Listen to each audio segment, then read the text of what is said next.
You better have something set up. You better have some people speaking in your life. You better watch your mouth. I'm going to have to guard my words and my thoughts, actually.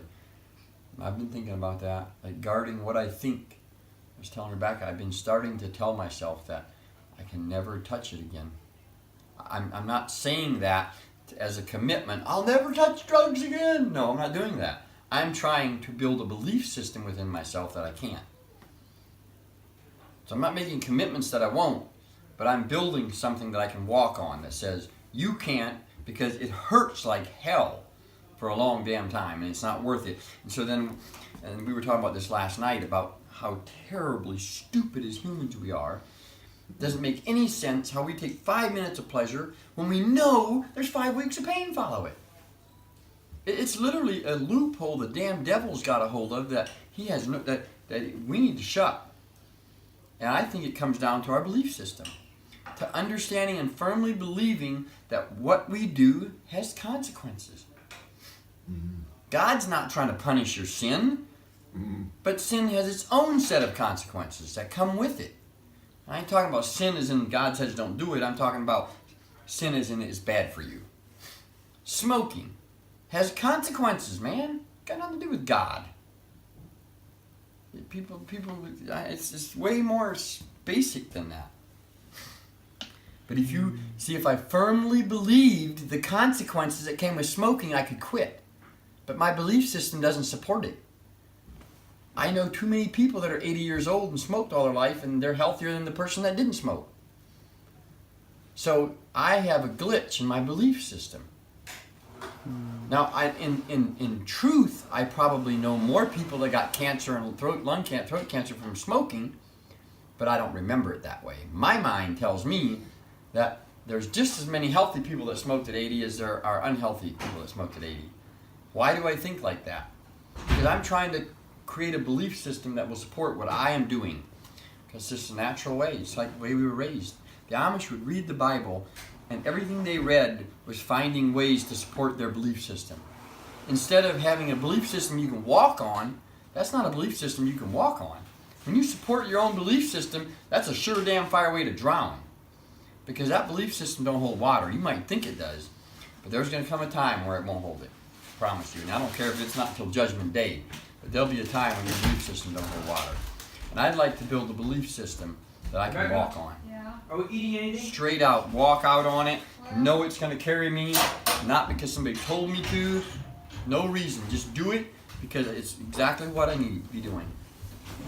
I'm learning to live that way, but I do know that there's no value in doing almost anything in life that you don't believe in. If you don't really believe in it, what's the value? I can quit smoking right now, but if I don't believe in it, I'll pick it back up. Promise you.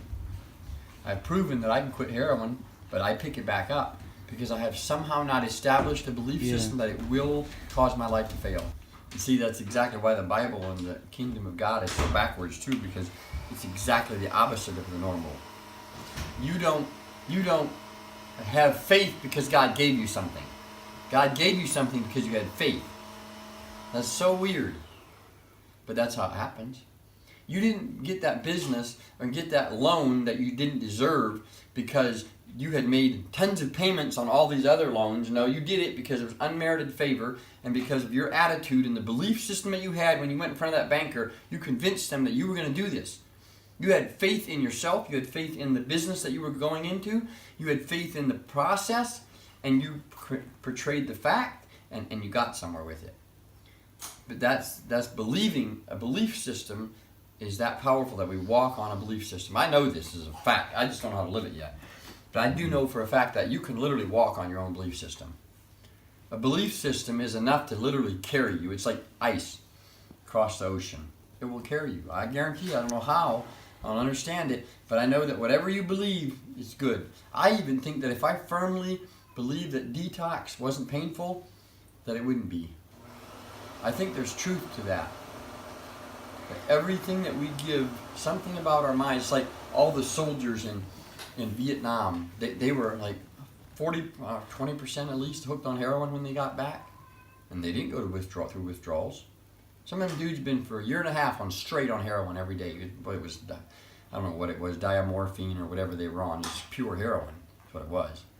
For, you know, been shot in the leg or whatever. And they come over and they didn't get it. They didn't get addicted.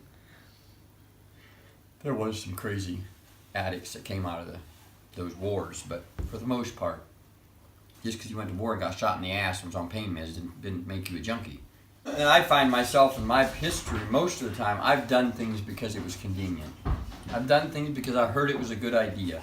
I might have done a few things because the last time I didn't do it, it hurt me. But for the most part, my belief system didn't carry me. Well, that would be a good example of like the Amish. I mean, their belief system is so strong, you know, regardless if it's wrong or not. It's wrong that or not, it makes them follow it though, Yeah, right? it makes them follow it. It does. Like I said, some people might not find out until Judgment Day or until one day they'll realize what they missed out on. Mm-hmm. Maybe it could just be costing you something that you never knew that you cost you. You know, it's like no one could ever tell me what I wouldn't have if I would have never used drugs. But my life would be different, I know that. But there's no point in trying to figure out what I didn't have, but I know it cost me. It's like, but that's exactly what, you know, Amish and other religions, same thing. Yeah, it costs them. It's a high price to pay to believe something that ain't true. So my goal is to build a belief system that can carry me and that inspires me to do the right dang thing. Not because anybody else told me to.